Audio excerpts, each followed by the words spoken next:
2. Around the Weird.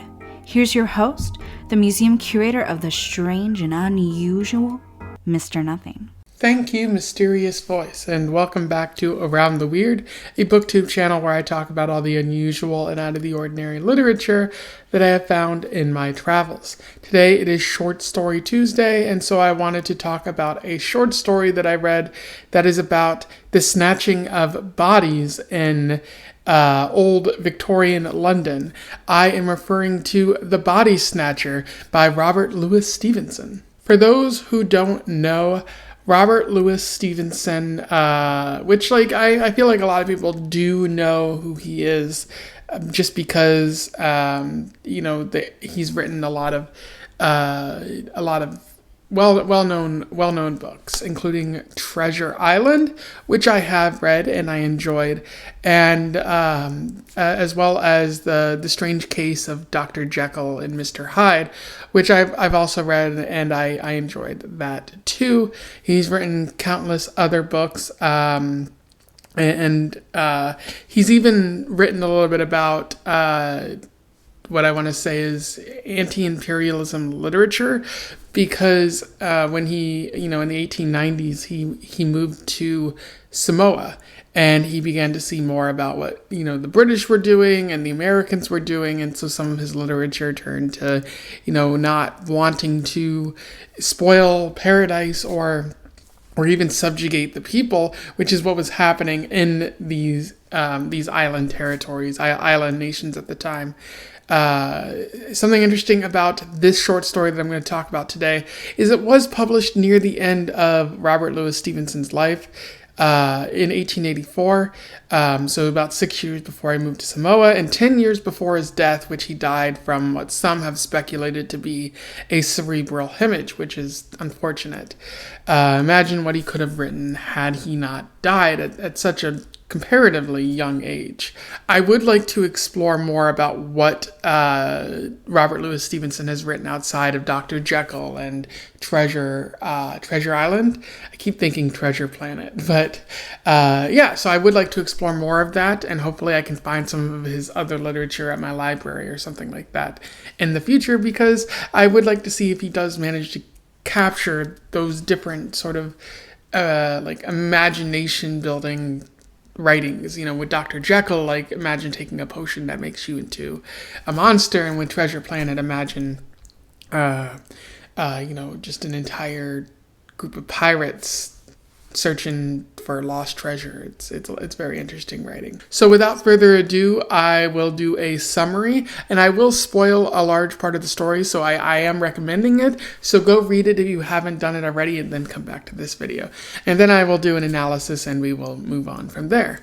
So The Body Snatcher focuses on four friends having a drink in Victorian England. That's the time the story is set, and I feel like it couldn't really be set before or after that period of time. But one of the friends, Fetz, spots an old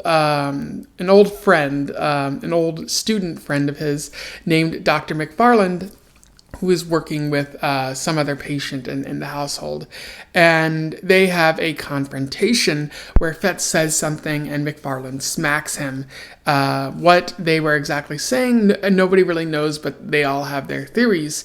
So the narrator approaches Fetz and asks, what is the deal? What is your past with Dr. McFarland?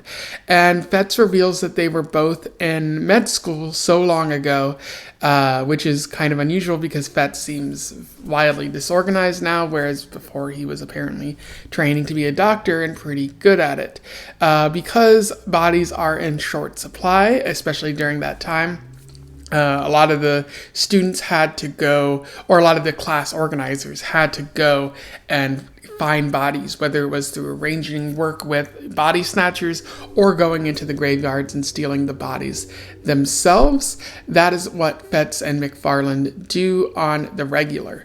One evening, Fetz finds that the body snatchers have returned, and they deliver to him a familiar-looking woman who he had lunch with the other day, and Fetz suspects that either the body snatchers killed her or she was murdered by someone pretty soon, and this is uncomfortable because it might imply that he is the one who did the murder if anyone finds the woman here, the woman's dead body here. McFarland urges him to hurry up and dole out the body parts so that nobody can identify this woman anymore. A little while later, Fetz sees McFarland at a bar with one of his friends, who later identifies himself as Gray. McFarland doesn't seem to be too happy around this man, Gray, and Fetz even just laughs about this. Gray apparently forces McFarland to pay for a big fancy dinner that he doesn't want to pay for. And then a short while later, McFarland comes back to the med school during one of the nights and shows Fett the body that he has brought along, which turns out to be Gray, which largely implies that McFarland murdered Gray because of how much he didn't apparently like him. Fetz throws a big hubbub, but McFarland compares what happened here to what happened with the woman that Fetz had known earlier, implying that he might turn him in for murder if Fetz tries to turn in McFarland for murder. Apparently they both have blood on their hands. They eventually dole out the body so that nobody can figure out who it is after a while, and there's an eventual forgetting that takes place where McFarland and Fetz still have conversations, but the body of Gray still hangs over their interactions. Eventually, there's a need to get another body, and they decide to head to Glencorse to pick up a body of a woman who recently died.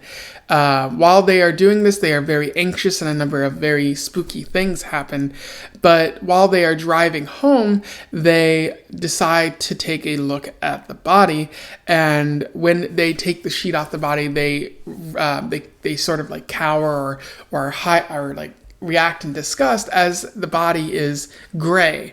And that is where the story ends there. In terms of analysis, Stevenson provides us with a lot to think about with this story. I do like the historical setting that you can't really exchange for any other time period, because during this time there was a lot of grave robbing that took place because the medical profession needed bodies for their experiments and for the pursuit of further science. So I do like that historical setting. And one thing that comes to mind when reading this is that of how med students believe they are God. They can control life or death. I think Fetz and McFarland both acknowledge that at multiple points in the story. But there's another reason for believing that they might be God, because there seem to be no punishments for their actions. Yeah, they get caught. They might be hung or sent to prison or however they were punished for grave robbing during that time. But there never seemed to be any punishments for them because they've been able to make deals with the body snatchers and take whatever bodies they want from graves and dole it out to students who then become better medical students or doctors in that case. So it really seems like there's nothing hanging over either of these characters or really any of the doctors in the story, because there's nothing punishing them. There's no consequences for their various actions. And I think that McFarland gets at that point specifically later in the story. Allow me to read you a quote from this. "The great thing is not to be afraid. Now between you and me, I don't want to hang. That's practical. But for all cant, McFarland, I was born with a contempt, hell, God, devil, right, wrong, sin, crime, and all the old gallery of curiosities. They may frighten boys, but men of the world like you and me despise them. Here's to the memory of Gray." And right there you get at the kind of mindset that these individuals are in. Like, they even say, like, the curiosities of the old world, of sinning, of crime, of what's right and wrong, they don't apply to these individuals in the medical school. There is no regular sense of morality. The world is a shade of gray, where things are sort of right, sort of wrong. And that's generally how people who believe themselves to be godlike act. Like they say, oh, morality doesn't apply to us. We are a special circumstance. And that proves to be their downfall in the end, as they pick up the wrong body and they're punished spiritually, I would say, for their actions, because they're forced to confront a body that they thought was long to be dead. Another theme that pops up in this story is that of guilt. And the interesting thing here is that Fetz at first believes there is nothing wrong with taking these bodies. It's a necessary evil because somebody has to provide bodies for these medical students, and these bodies are dead. So does it really matter if somebody were to take a dead person's body? And besides, the Snatchers are a buffer between Fetz and the bodies, where it's the Snatcher's fault if they murder someone or if they take the wrong body. It's not his fault because he's simply, requesting a service from the world and receiving that service. There's a lot of distancing himself from this issue in order to not be seen as the bad guy here, not to feel any sort of guilt from it. But Fetz begins to see that people are being murdered in this case, because one of the women that he sees brought in is someone he met with like a day ago. So it's clear that either the Snatchers are picking up murdered bodies, or they're arriving at the scenes of murders and just picking up the dead bodies without issue, which does have a lot of morality and issues with conscience there. Like, is that really good to do? And Fetz begins to doubt whether that is right or wrong. But McFarlane, on the other hand, never really sees anything as truly guilt-worthy. Like, he's just doing what's necessary, and he's, as I mentioned before, he's already excusing away that there is no sense of morality as it applies to him, that it's just a tool to scare children, which is really harsh and kind of psychopathic if you think about it. But as Fetz points out later in the story, there's an interesting quote that I want to read to you. Like, this isn't necessarily true. He's even though he's trying to distance himself, like there's some obvious guilt that's taking place. Let me read this quote to you. He saw the miserable peril in which he stood involved. He saw with an inexpressible dismay that there was no limit to his weakness, and that from concession to concession he had fallen from the arbiter of McFarlane's destiny to his paid and helpless accomplice. He would have given the world to have been a little braver at the time, but it did not occur to him that he might still be brave. And right there you get an understanding of what's going on, where Fetz believes that by not, doing something initially with the woman's body that he found, like he's been nothing but complicit. He's made concession after concession and concession, and he's come to realize that he's just as guilty as McFarlane. Like, he's allowed all of these unusually dead bodies that have died in mysterious circumstances to just be used in the medical field to essentially hide and cover up whatever murders that are taking place.